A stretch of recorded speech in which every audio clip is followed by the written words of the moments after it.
Ooh, what's up, nerds and geeks? My name is OMG WTF LOL F2W Welcome back to more Total Extreme Wrestling 2016. We are playing as the WWF in the year 2001. More importantly, we are booking the illustrious Invasion angle. And now tonight we're going to be running our second episode of WCW Smackdown. A lot of you have been requesting it to be named Thunder or Nitro. I promise you, I have an idea. We have to kind of get there first, okay? I see it, though. Either way, though, no locker room incidents tonight, so let's go ahead and run the show. I'm actually pretty excited about this show, Nerds and Geeks. I like the way it came along. Either way, we have a total of 2 pre-show bouts tonight. Our first match, we have a pre-show bout that had decent wrestling, but not much weighing heat. Billy Kidman from the WCW Cruiserweight division, defeating Jerry Lynn from the now defunct WWF Light Heavyweight division. I don't know if defunct is the right word, or even if it is a word. But I guess that now makes Jerry Lynn part of the Cruiserweight division too. Whatever. Either way, he beat him with the shooting star press, and they got a pretty good grade, actually. Surprisingly, at a C. I believe he's a lower mid-carder, and he's an opener, so that's a good grade for these two. Might revisit this match at some point. Kidman had an in-ring performance of a C. They both did, actually. Both average tonight, but impressive nonetheless, if you ask me. Kidman is improving in performance, and Jerry Lynn's improving in flying. Wow, you guys just went out tonight. Good for you. And then we have our closing pre-show match, the main event. We get a B-. I had to take a drink, my apologies. I remembered to bring a drink this time. Either way, we have a B- and a superb pre-show match. Booker T defeating Big Show with the scissor kick, making his 3rd defense of the WCW World Heavyweight Championship. I haven't been booking Booker, which I'm going to have to start doing. I mean, he's supposed to be the figurehead of WCW, and here I am neglecting him to the pre-show to defend his world championship. Either way to get them both on the bout and help Booker out with his Booker T, his world championship that has really been kind of pushed to the side right now. Both superstars had an in-ring performance of a B, or a B+, so why did this get a B-? I don't know. I don't really care, to be honest. Big Show's improving in Rumble.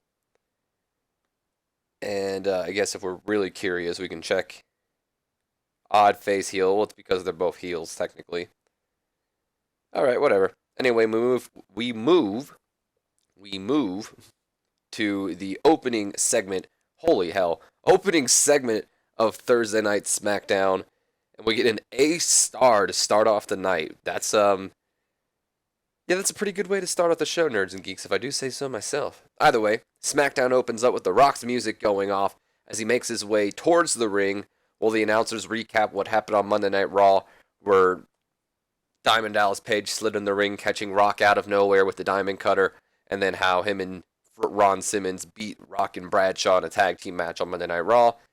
Rock gets in the ring, he does his little catchphrase. Finally, The Rock has come back to a generic arena in Tri-State because the game doesn't have any arenas that can fill 33,000 people that want to come to Monday Night Raw.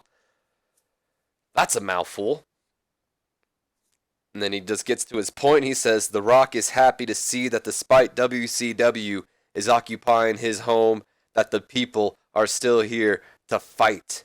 Now, The Rock understands that this war with WCW is the most important thing going on. But there's this little mosquito who just won't leave The Rock alone. And his name is Diamond Dallas Page. Now, The Rock beat DDP at SummerSlam, and that should have been the end. But DDP just wouldn't accept that he had lost. And now DDP has got The Rock's boiling point tipped to the scale, and The Rock has had just about enough. So, Page, get your monkey ass out here, and let's finish this. So we, normal, we wait a few minutes, or a few seconds, not really minutes. And DDP's music hits. He comes out smiling, and he says, "Oh, Rock, I'm so happy to see you like this, all paranoid and annoyed." And The Rock says, "Cut the crap, Page. We both know what this is about." And then we pull up our notepad to get to our only promo we needed to use on this tonight. And he says, we both know what this is about. The Rock embarrassed you at SummerSlam. You put all your eggs in... Why'd I turn into Vince Russo? You put all your eggs in the basket. You said that you were going to win no matter what. And then what happened? You fell on your ass and cracked all your eggs. Not cracker. And now you want revenge. And now you want redemption. So you figured, if you annoy The Rock enough, he'll give me another shot. Well, guess what, Grandpa? You were right. The Rock's pissed and ready to fight. And The Rock thinks that there's no better place than right here tonight on The Rock show.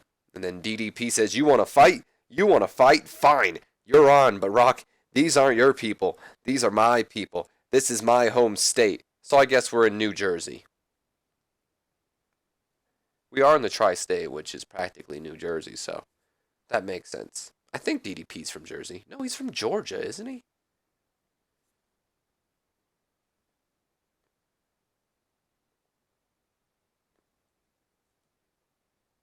This isn't his home state. Let's just ignore that I said that. I don't know why I did. And he says, this is my show. You're at the disadvantage. And by the end of the night, the people will know who the real people champion is. And that's me. DDP. And then, there you have it. Our main event of the night, Rock versus Diamond Dallas Page 2, tonight here on SmackDown. And that's why I got an A star, because everyone's like, oh, hell, dude, that was a great match before. Now we get to see it again here tonight. What a show. And it was so good that Michael Cole was pretty weak. Michael Cole, weak at announcing? Who would have thought? Either way, though, of course, it did get the show off to a strong start and gained heat for the DDP Rock storyline. So, much needed heat, by the way. We move on to our next segment, which I'd imagine between this, which I probably should have put something in, but whatever, where it just shows that it is guaranteed that tonight we are going to see that match. Either way, we go to our opening bout of the night, which gets a B-, and a bout that had decent wrestling, but not much away in heat. The Hardy Boys defeating Chronic in 9 minutes and 53 seconds when Matt Hardy defeated Brian Adams with a Twist of Fate Swanton Bomb combo. Interesting. I guess Matt was like, do the jump after I do it, and then I'll cover. Whatever. And the Hardy Boys make their second defense of the WCW World Tag Team titles. So I'd like to imagine in this match, practically, that the commentators are putting over that this was an impromptu match where Shane McMahon pretty much said, you guys, being WCW champions, have a job pretty much. You must defend the title when we say, and, well, that's tonight, and you're going to be defending against Chronic. So that's why we have this match out of nowhere. And they won either way, in the B-. So Matt and Jeff showed excellent chemistry teaming together. Not a lot of psychology, unfortunately. Jeff and Matt both had a B+. Adams and Clark both had a C. No worker improvements, but we move on to our next segment, which sees an A. Wow, this is a really good show so far. And we're backstage, and we clearly see a disappointed Shane McMahon after watching the Hardy Boys retain the tag team titles when he turns to Diamond Dallas Page and Ron Simmons, and he says, you see that? That's what we can't afford happening tonight. Chronic may have put up a good fight, but at the end of the day, the WWF has the WCW tag team titles, and we can't afford the WWF getting the hardcore title back. So, Ron, you need to put whatever friendship you and Bradshaw had to decide and put them down tonight. And Page, and then Diamond Dallas Page interrupts us, and he says, I already know, Shane. Rock wasn't wrong out there. When he beat me at SummerSlam, I let you and I let WCW down. But tonight, not on our show. Tonight, Rock is mine. And then Shane just goes, that's what I like to hear. And I imagine him probably, clapping. And he says, now go on and show me. So, of course, if you remember last week, it was announced that we were going to see Bradshaw versus Ron Simmons for the Hardcore Championship. And, so Shane just pretty much hyping both of them up. Got the crowd hotter. DDP was good. Simmons underperformed. But what can you do? A segment still. Not bad. We move on to our next segment, which gets a C+. Nothing too important. Rey Mysterio, he's already in the ring. He's taking on a returning / one-night-only superstar, so don't get excited. But he's a developmental star, so he'll be up sooner or later. But he's a former WCW star. That's why I have him here. And he's in the ring, and he's ready to compete when Dean Malenko's music hits, and he just makes his way towards the commentary table. And, Rey Mysterio is just kind of slightly distracted by this. So we then go on to our match, and Shannon Moore, superstar that we have in our developmental territory, getting a shot tonight And maybe we can make a story out of it and say that he's a former WCW talent, so he's getting his shot tonight, against Rey Mysterio, and if he can win, he'll get a contract. Either way, though, and about that had subpar wrestling and little heat. Rey Mysterio defeating Shannon Moore with the springboard hurricanrana. Gotta say, average C rating, not too shabby. Shannon Moore not too suited for his gimmick, unfortunately. Dean Malenko's announcing was pretty weak, which, not gonna lie, kind of to be expected. Rey Mysterio, he had an in-ring performance of a C+, Shannon at a D, so on and so forth. And Shannon's also improving in performance, so that's good. The Cruiserweight title was not on the line, by the way, so just wanted to make that clear. And then we go to our next segment, which just gets another C rating. Again, short little segment. Rey Mysterio, he's celebrating his victory. And then apparently, so is Dean Malenko celebrating the victory with Rey Mysterio as he stands up from his chair and he starts clapping for Rey. And then he goes and grabs the Cruiserweight Championship over from the Bellkeeper or Timekeeper, whatever the hell you want to call them. Then he slides in the ring. He hands the Cruiserweight Championship over to Rey Mysterio. And then he just raises his hands and Rey just kind of stands there looking confused while Dean Malenko is clapping for him and congratulating him. So it's not really clear what's happening here.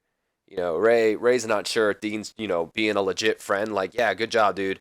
I'm glad to see you won. I want you in tip-top shape with, at the pay-per-view or whatever. Or if Dean's trying to play mind games like, yeah, good for you, Good for you, Rey. You won this time, but come at the pay-per-view, I'm going to win. And I don't really even know what I'm doing, but I'd like to imagine that Dean Malenko's kind of playing mind games right now. So we move on to our next segment. And it's back from a commercial break. We move on to a B-. A B-, the Hardcore Championship on the line in this match. In a decent match, Bradshaw defeating Ron Simmons. You heard me right, nerds and geeks. Bradshaw defeats Ron Simmons in 9 minutes and 32 seconds with the clothesline from hell, winning the WWF Hardcore Championship and beating his tag team partner, or former tag team partner, I guess I should say. This was our wild brawl match of the night, so I'd imagine it benefits both of them. Let's see. It didn't really benefit Ron Simmons, but it benefited Bradshaw. Either way, not enough selling shown, which, come on guys, sell for each other. You're supposed to be friends. Ron Simmons had an in-ring performance of a C+, Bradshaw had a B-, and Bradshaw has won the WWF Hardcore Championship. No skills to improve on, though. Jesus. Again, remember, these two are not rated. Don't get excited. So we get an A rating again. This is a really good show. Another A rating. We see Chris Jericho. He walks into Lord Steven Regal's office when Jindrak and Stasiak stand in his way. Jericho says, "Whoa, ease up, Tweedledee and Tweedledum. Your Royal Highness asked to see me." And then Regal says, "Let him by, boys. Jericho, I'm glad you came. You see, I thought you'd be here. You WF guys always been a bit rebellious." That's a horrible Regal accent. And Jericho says, "Well, it wouldn't be a war without a few invaders, and I'm just trying to get them out of our property. Speaking of invaders, you three will do." Maybe saying you three jackasses will do. That sounds more Jericho-like. And then Regal says, "Easy now, Chris. If it's a fight you want, then it's a fight you'll get. You see, I didn't call you here to catch ups. Similar to Raw, I called you here to have a friendly challenge. You go find yourself 2 partners and face me and my bodyguards in the ring tonight. But since this isn't Raw and I have the power, if you don't find partners, then it'll be a 3-on-1 match. Good luck." So, Lord Steven Regal, extending the same challenge to Chris Jericho, a former rival of his, that he did to Mick Foley, saying, you go find yourself some tag team partners, we'll have a match. But, of course, since he's the commissioner of Smackdown, he says, since I have power, you don't find those partners, you face me and my, bodyguards alone. Regal unfortunately performed poorly in this segment. That's unfortunate. Although it got an A, so whatever. So we move on to our next segment that gets a B-. And we see Bradshaw. He's just kind of reminiscing. So he opens the door to the old APA office. He puts the Hardcore Championship down on the table, and he's all reminiscing about the old times, looking at the card, just breathing it all in. Because after beating Ron Simmons, it kind of signifies the end of the APA, so he's just kind of one last look at the office before he closes down for good. He sits down in the chair, he cracks open a beer, and he just stares at the Hardcore Championship and starts drinking the beer. And then out of nowhere, Ron Simmons appears from behind, attacks him with the chain, and just starts beating him down. And the two begin to brawl in the back. By the way, I forgot to put a referee in here, but there's supposed to be a referee there. And they start brawling, they're exchanging blows back and forth, attacking each other with beer cans, throwing chairs at each other, pretty much using the surrounding to their advantage. It's a Hardcore Championship match right now, let's not lie. And they're brawling around until Ron Simmons finally, he kicks Bradshaw in the gut, lifts him up, maybe even low blows him, who knows. Lifts him up, hits the Dominator through the APA table. All the beer, cards, poker chips go flying. Bradshaw covers him. I'd imagine it being referee Nick Patrick or someone. Leans down. 1, 2, 3. Ron Simmons once again beating Bradshaw for the Hardcore Championship and becoming the Hardcore Champion again. And then, as Nick Patrick is lifting his arm up and celebrating, not celebrating, but raising for Ron Simmons' hand in victory. Ron looks down at Bradshaw, decides he's not done, lifts him up, sends him face first through the glass on the APA door, the one that just says APA Protections, and it officially signifies the end of the Acolyte Protection Agency. So as we see here, Ron Simmons does win the title, so I've booked this angle for a while, and I was really excited to run this angle, kind of similar to the Kurt Angle angle on Raw. Kurt Angle, interesting. So I thought it would be cool to have Bradshaw beat Ron Simmons for the Hardcore Championship again, and then have, Ron Simmons and him have that big brawl back in their little office for the Hardcore title, and Ron Simmons is pissed because he lost the title, and of course he's going to get it back. So it kind of plays into the story that Bradshaw wins the title just to lose it, and I wanted to kind of write Bradshaw off for Invasion, which is our next pay-per-view, and we'll see why I wanted to do that next week at least. So there's a reason why I wanted to clear Ron Simmons' schedule up. So we move on to our worker improvements, nothing to work on. Either way, Ron Simmons got the Hardcore Championship back. We then go to a B+, and we see, probably back from a commercial break, and probably would have, the announcer saying, well, we don't know what's going on with Bradshaw. We've seen that he's being taken to the hospital, blah, blah, blah, blah. And then we go to ringside. I feel like I'm going to sneeze, so if I mute suddenly, just know I'm probably sneezing. We go to a ringside, and we see Lord Steven Regal, the commissioner of SmackDown, alongside his two new bodyguards, Mark Jindrak and Sean Stasiak. They're in the middle of the ring, and they're waiting for Chris Jericho. When Jericho's music hits, he makes his way towards the entryway, and he says, "Oh, I'd wipe that smug grin off your face, Regal, because once I reveal my tag team partners, I assure you won't be smiling for much longer. Because you see, Bill, my tag team partners are former world champions. But not only that, they're the current WWF tag team champions. And this may be WCW SmackDown now, but that's still his yard." And that's when you hear the Brothers of Destruction's music hits, and the three of them make their way towards the ring as Jericho reveals his tag team partners to be The Undertaker and Kane. Deserve better color commentary, but that's to be expected. Regal looked lost out there. He's just looking around like, what's going on? Jericho came across well, Taker was fantastic, and Kane looked good. And Undertaker's developing better performance skills. All right. So we move on to said match, and this match has a little bit of importance to it as well. So we go to a B- and a decent match. Chris Jericho and the Brothers of Destruction defeating Lord Steven Regal and Mark Jindrak and Sean Stasiak, when Jericho defeated Regal by submission with the Walls of Jericho after a distraction from Mick Foley. So the reason why I said this match has a little bit of importance here, because similar to the match we ran a couple weeks back on Friday Night SmackDown between Steve Austin and Rhino, we have a match between Taker and Mark Jindrak. Now, guaranteed it's a six-man tag team match, not a one-on-one match, but we still have mentor versus protege, so I thought that'd be cool. And another thing here is we see that Mick Foley had a distraction. Now, usually Mick Foley's not on SmackDown, but he comes out, provides the distraction for Jericho and company just to kind of get a little bit of comeuppance on him.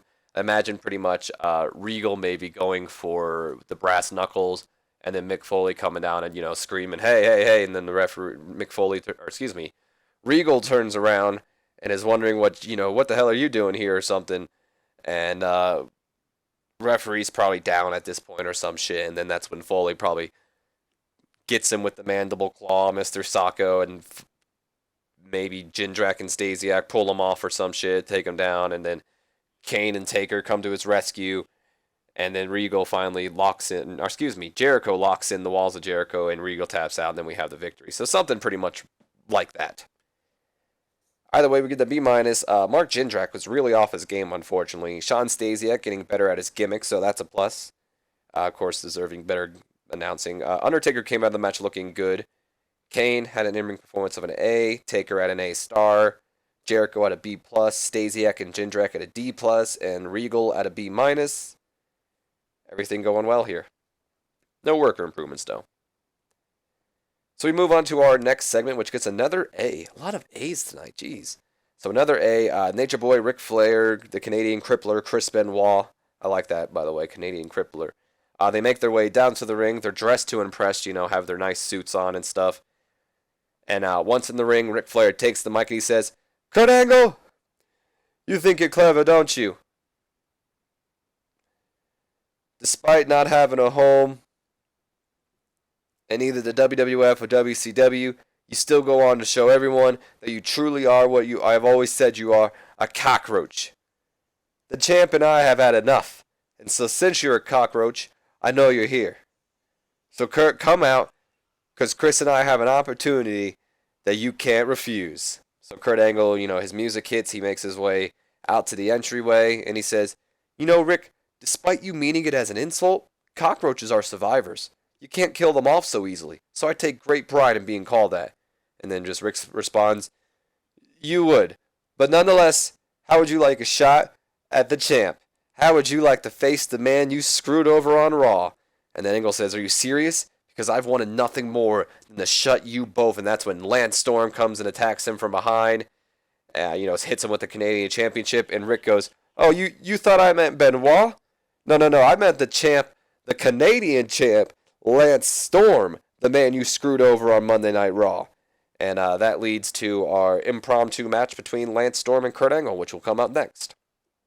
Flair's getting better at his gimmick. Gained heat for Benoit and Angle. No worker improvements. Moving on to our match, we go to a B rating. And about the head, good wrestling and a decent reaction from the crowd. Kurt Angle defeating Lance Storm in 7 minutes and 34 seconds when Lance Storm was disqualified after Benoit and Ric Flair ran and attacked Kurt Angle. So I'd imagine at one point Kurt Angle locking in the angle lock on Lance Storm and to prevent him from tapping out. Rick and Morty, I almost said. Which I've never watched the show, but still. Rick and Benoit kind of get in the ring, and they take Kurt Angle out, and referee rings the bell, ding, ding, ding. Match is over by disqualification, and then probably the three of them, Lance Storm jumps in, start beating down on Kurt Angle. So we got a B rating here. Angle at a B+ in the ring, Storm at a B. Lost heat for the Angle-Benoit feud, but that's fine. And we move on to our next segment, which gets another B. And the beatdown continues as Flair, Benoit, and Storm beat down on Kurt Angle, and that is until Edge and Christian, the man that Kurt Angle helped out on Monday Night Raw, two of his best friends. They come racing down to the ring with steel chairs in their hands, and they chase off, Storm, Flair, and Lance Storm, and they're saving their friend despite what he's done in the past. So pretty much, you know what, you may not be a WWF guy, and it may be career suicide aligning ourselves with you, but you're still our buddy. We still got you back, so here they came out and saved him. So Flair's getting better at his gimmick. Christian's still not suited for his gimmick. He was also very underwhelming. Benoit looked good, and nothing too special, just advancing the two storylines there. And now we go on to a B-. Nothing real special here, just what do they call those? Pretty much just a segment leading onto the match, where just says The Rock, working out before we go to a commercial break, getting ready for his match against DDP next. We then go on to said match, which gets a solid B rating.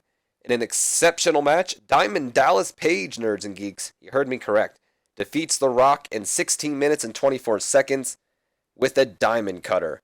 So DDP pulls off the upset victory, getting a decisive, not really decisive because I didn't book it that way, but still getting a clear victory over The Rock. The way I'd imagine it happening is Rock's going for the people's elbow, And then he turns around. DDP's already standing up, hits the diamond cutter. 1, 2, 3, and there you have it.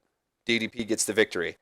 So unfortunately, though, DDP was not only off his game, but he was visibly tiring towards the end, which I had a feeling was going to happen because he doesn't have the best stamina in the world.